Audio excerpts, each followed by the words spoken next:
Show. It's the Baaaaahbra Show. Coming your way with a smile today. Down the humorous path with a lark and a laugh. It's the Baaaaahbra Show. The Baaaaahbra, the Baaaaahbra, the Baaaaahbra Show. Welcome to Humorous Adventures with Baaaaahbra. Well, welcome again to the Humorous Adventures with Baaaaahbra. Today's topic is boyfriends. Now, everybody in my family is tall. My father, my mother, my brothers, but not me. And my mother growing up, when she was in high school and she would meet boys, they would be at a dance and the boy would come up like to here. That's why tall was a big criteria for my mother. So anytime I met a new guy, she would ask me, is he tall? And I'd go, Ma, everybody's taller than me. Now, I didn't really want to talk to my mother about boyfriends, in high school because, you didn't tell your mother stuff like that. I was cool, really cool. But I knew she wanted to be my best friend, which would mean, I have to be open about everything. So after I graduated college, I decided I would give her one story. And if she was cool with that, then I would open up the floodgates and talk about all my stories. So we would go out to lunch and dinner. And one time at lunch, we're talking, and I happen to be talking about one of my boyfriends and what we were doing, when out of the corner of my eye, I could see this older couple listening.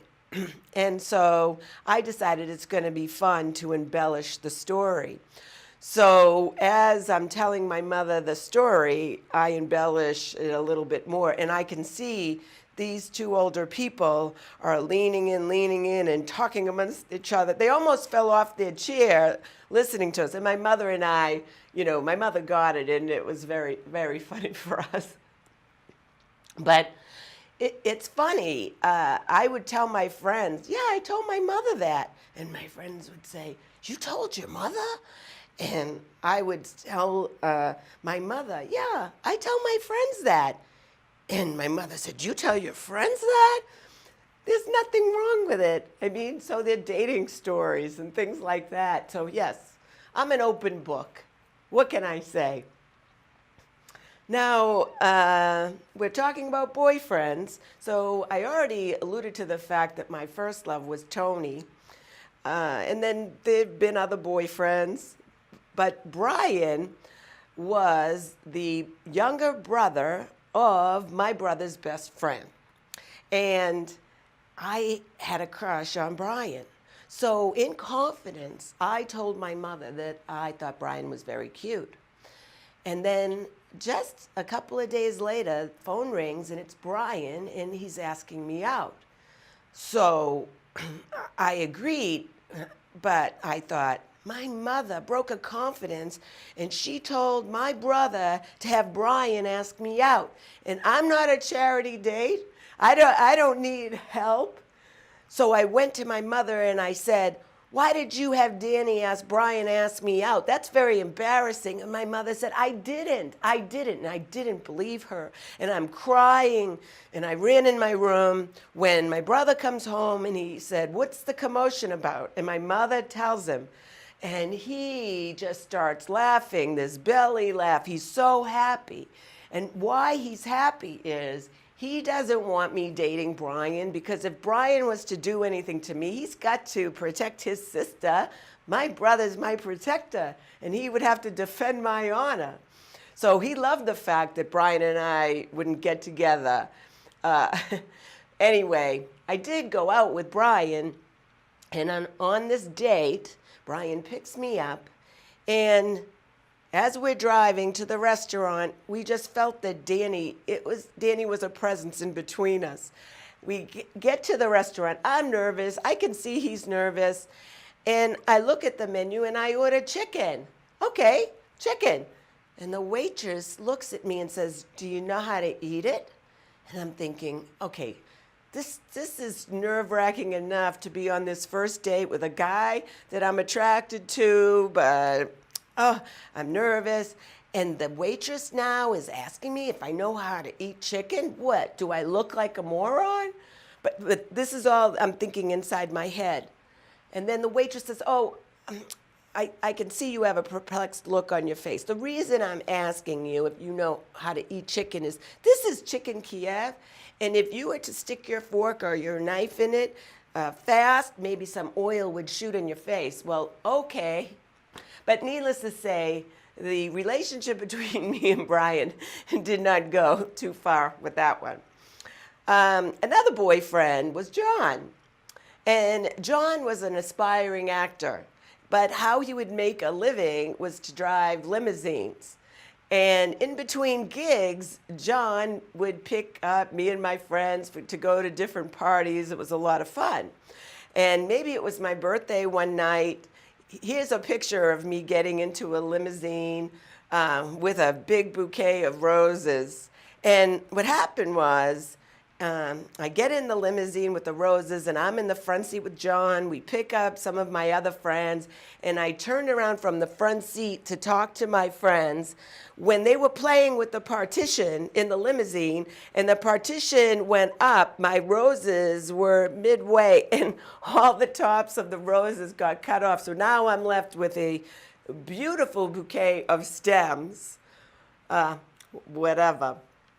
Here's a picture of me and John at a Halloween party. Do you recognize me? You know, I love the fact that I could wear this wig with long black hair because I never had hair that I could go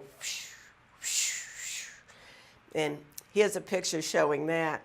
Now, I never miss a photo opportunity, and I was at a club and they happened to have these cutouts, cardboard cutouts of Bartles and James.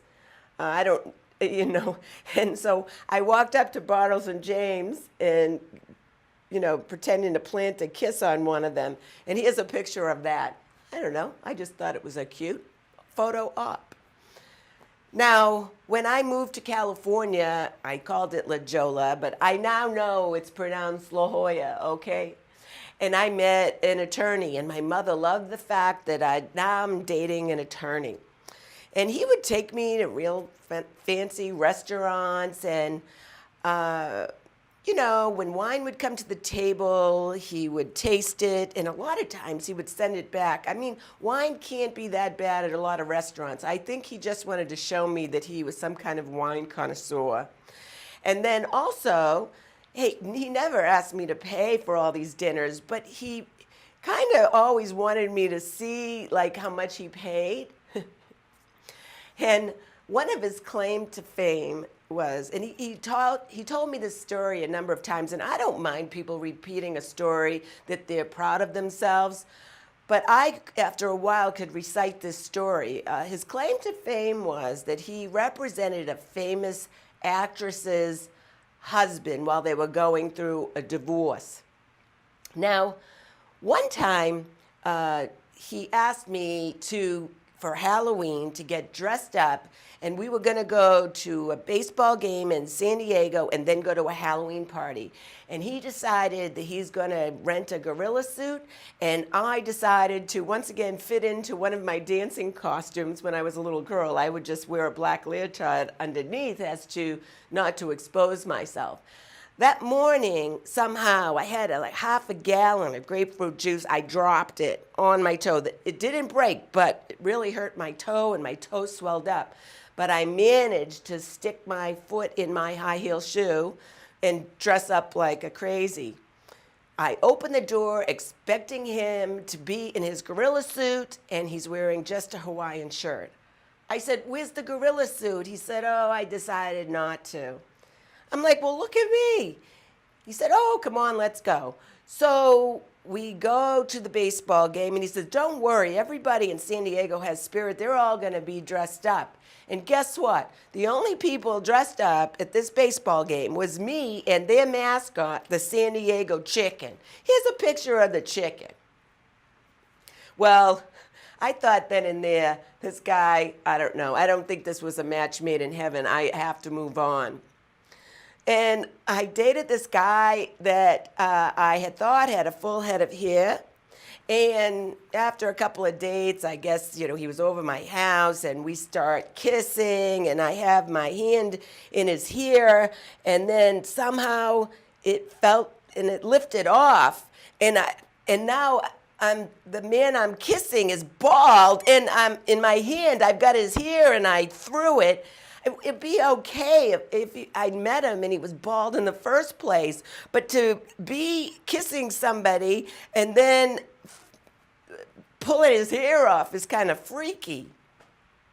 Now, I did try internet dating, but my thing was, I don't know who these guys are, and I wouldn't even commit to dinner or lunch or anything. The way I wanted to do it is I would meet in a restaurant that I knew all the people there, and one glass of wine. That way, after the glass of wine, I'm not offending him, and I could leave because there's no commitment. I don't owe him for lunch. I don't feel bad. And a lot of times, too, guys would put pictures that they were 10 years younger than they were. So I just didn't want to correspond via phone, email. I just wanted to meet in person, and then we'd know if there was chemistry.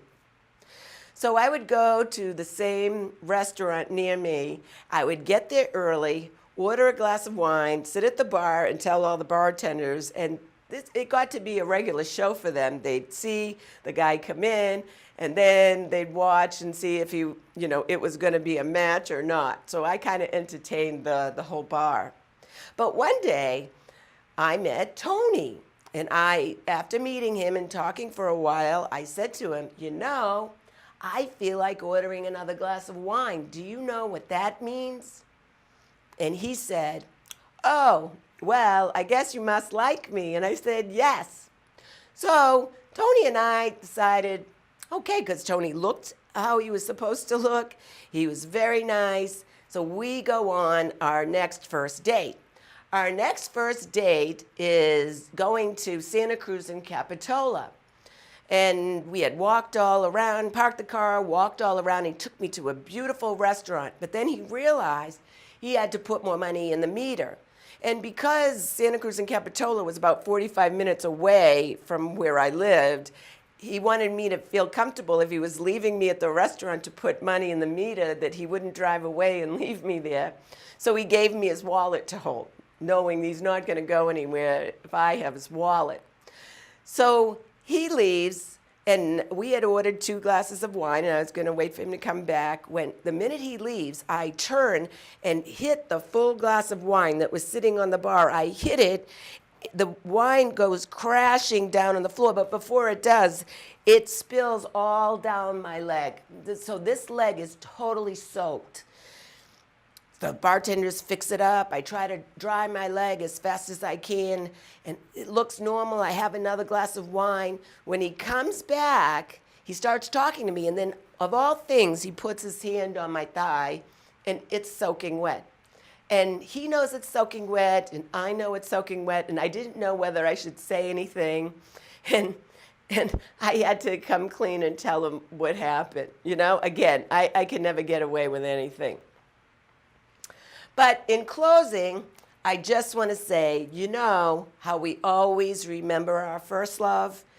My first love was Tony, and he was there at my 10-year reunion when I went back to Boston, and it was like a time warp when he took me back to my friend's house, but we stopped, and we were kissing just like it was back 10 years ago. But it was just a little interlude. But I have to say that I'm still wearing the ring that he gave me when he asked me to go steady when I was 14. And on a sad note, Tony died of cancer a few years ago. However, he'll always have a place in my heart because you can never forget your first love.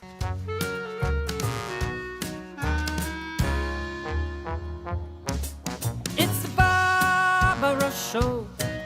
It's the Baaaaahbra Show. coming your way with a smile today. Down the humorous path with a lark and a laugh. It's the Baaaaahbra Show. The Baaaaahbra, the Baaaaahbra.